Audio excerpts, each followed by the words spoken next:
Beast Tales Chapter 3 Cold-Blooded. Written by Ethan Fowler. Read by yours truly. Silently, I slither across the scorching sand, using my forked tongue to taste the air and my heat-seeking eyes to find my first victim of the day.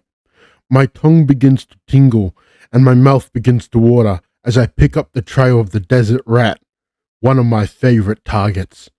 Following the trail with cold-blooded enthusiasm, I'm led to a mound of sand covered in hardy desert grass, with a rat-sized hole in the side.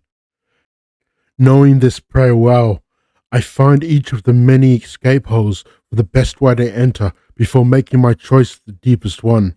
I do this because I know they sleep at the very bottom, to be furthest from the scorching sun. Slowly and silently, I squeeze my way down as the smell of rat begins to grow. Staring down into the sleeping chamber, a nest filled with dried grass, feathers, and half-eaten seeds, the nest begins to shiver as the rat senses it's no longer alone, and I retreat back into the shadows as I wait motionless for a clear target. Nose twitching, the rat emerges from the nest, scans its surroundings for any sign of intruders, and I begin to coil my tail into a spring to propel me forwards and make the kill. Slowly the rat turns to face me, fear in its beady black eyes, and I see its leg twitch slightly as it prepares to run into the escape hole behind it. Without hesitation, I rush forward in a blink of the rat's eye, but I only bite air as the rodent jumps back, avoiding my fangs by a whisker. The rat races to the exit, and I follow close behind, my deadly fangs only inches from the rat's tail. The rodent becomes a meal as it turns the corner, however, as the powerful sun temporarily blinds the terrified creature, as its eyes had grown accustomed to the dark tunnels. Embedding my fangs into the blinded rodent, I crush the life out of it almost instantly, and I emerge from the rat hole, triumphant and full. I begin to search for a cool place to sleep the meal away, but suddenly I stop as I taste something familiar in the air, sending a chill up my long spine. I move quickly and low, my eyes constantly searching my surroundings, and my tongue dashing in and out in an attempt to find the threat.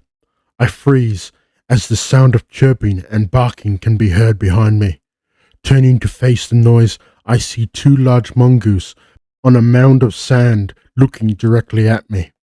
As they charge to meet me, I rise to my full height, looking down at my opponents, as I open my frill and flash my deadly fangs with a fearsome hiss.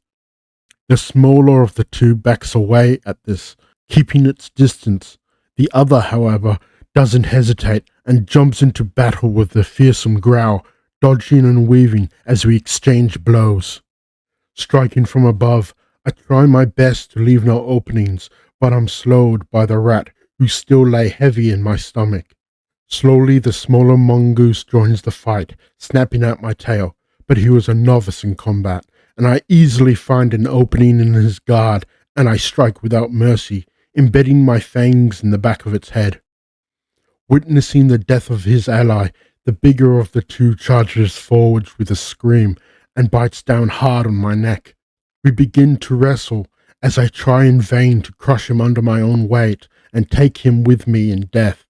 But in the end, he was the victor and I was dinner.